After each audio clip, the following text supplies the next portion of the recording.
What's going on, guys? Today we're talking about a large fixed blade from Cold Steel, and this one just so happened to literally be cold steel. Most of the time I was using it in the wintertime when it was super cold outside.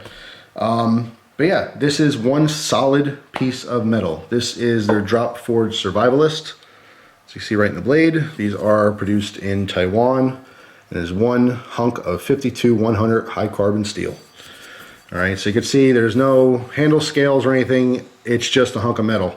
It's shaped, it is drop forged, it is sharpened, and then coated.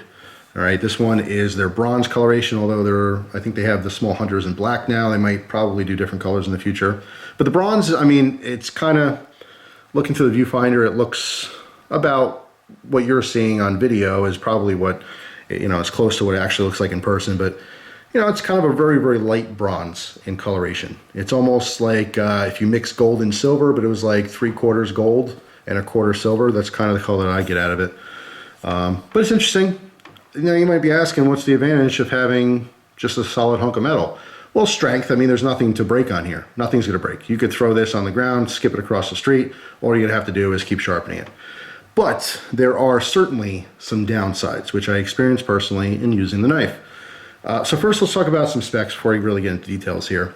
It's 13 inches overall, 5-inch grip or handle, and a full 8-inch blade. And if you can't tell, this mimics their Recon Scout in size and design.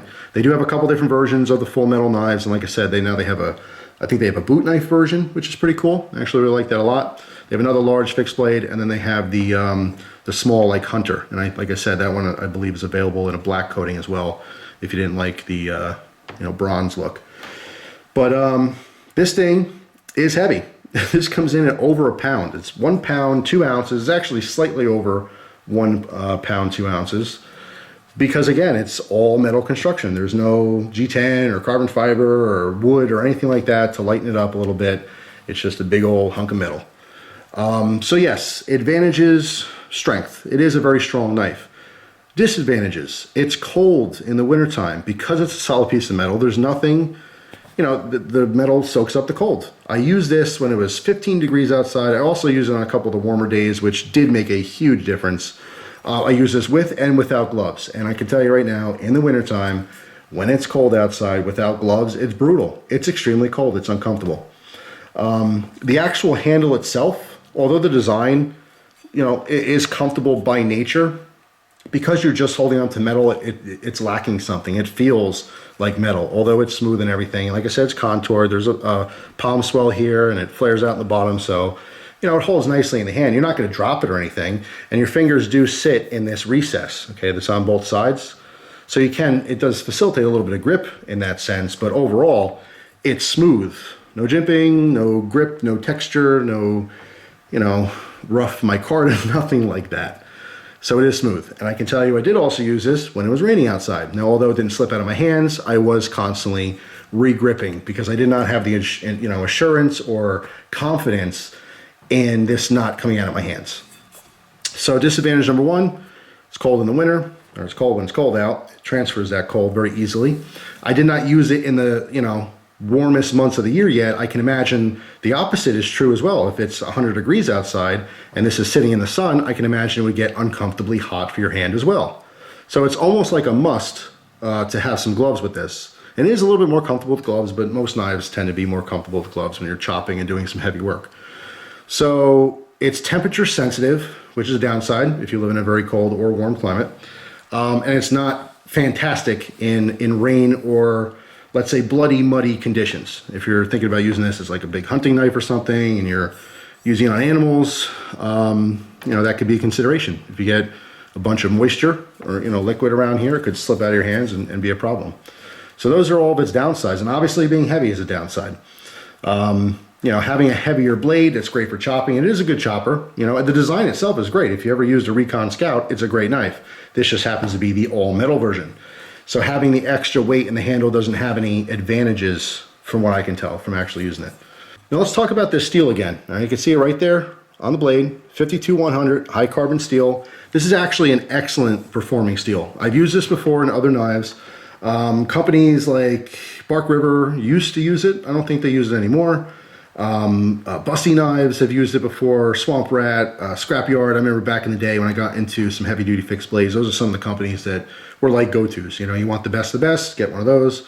And they all used it. And I think a couple of those companies still use it today. They use it, I believe, under the SR101 name, but it's essentially the same thing. It's 52100.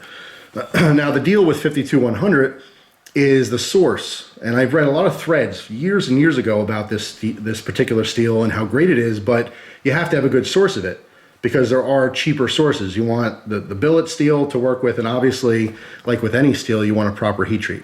But a company like Cold Steel, they do proper heat treats on all of their steels. Rockwell for this one is 58 to 59.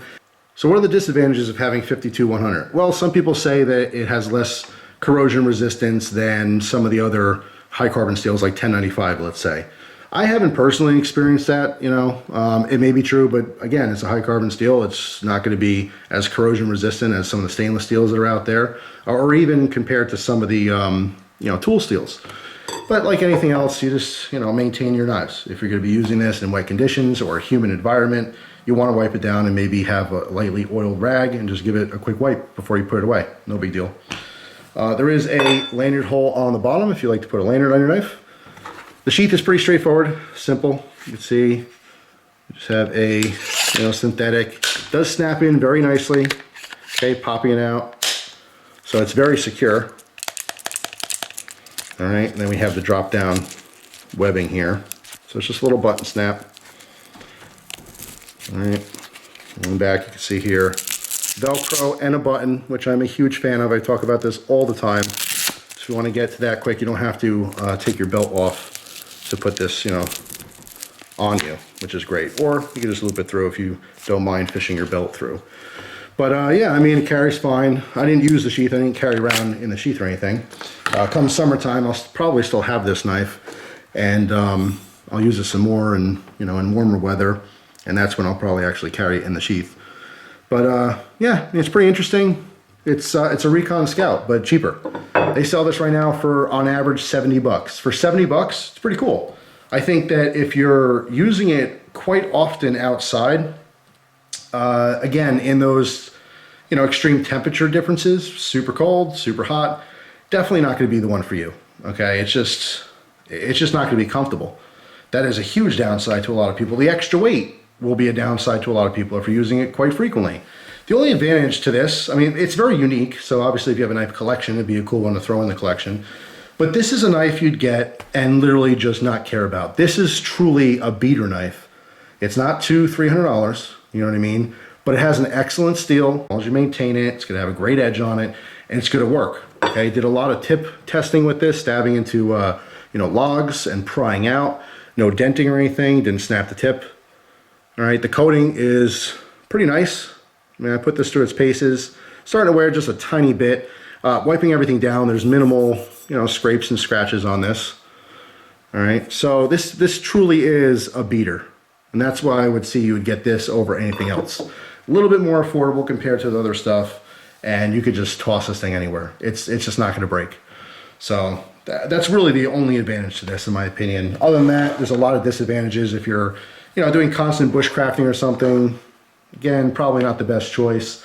As far as a fighting knife, you want something lighter, in my opinion. You don't want a big old heavy knife. You want, agility and speed. So it's not, in my opinion, a great fighting knife. Although it's advertised as kind of a, one and done. Little this, you could use it for survival. They say you can use it for, defense or fighting. You can use any knife, I guess, for all that stuff. It's just not going to excel. But yeah, the extra weight and the weather condition issues, I think a lot of people would stay away from it just because of that. But it's an attractive price point. So I still think it'll be somewhat popular. I think a lot of people will get these anyway, just to play around with. If you have a cool, expensive knife collection, but you want that beater knife, you want that fixed blade, you can just hack at trees and do a bunch of outdoor stuff, this is the one to get because it's not going to break. That's where its big selling point is, I guess, is just durability and strength. So there you go. There's my opinions on it. Drop Forged Survivalist from Cold Steel. Like I said, I'm super curious about the boot knife. If you guys have their Drop Forged boot knife one, I'd love to hear your opinions on it. Because again, that's a knife design that you're not using all the time. It's really kind of dedicated towards fighting or just to leave in the boot as a backup. In that particular case, you're not handling a lot. It's not like a dedicated chopping knife or anything like that. totally different scenario, but just curious to hear your opinions on it. So if you got this one, let me know what you think of yours. But like I said, most of my testing was done in cold, weather, and that was a huge downside. Definitely a turnoff to me. But it's still a very usable knife if it's a nice day. So if you're looking for a good beater knife when it's nice out, this is the one to check out. So thanks for watching. Hope you guys have a great day, and I'll see you soon. Take care.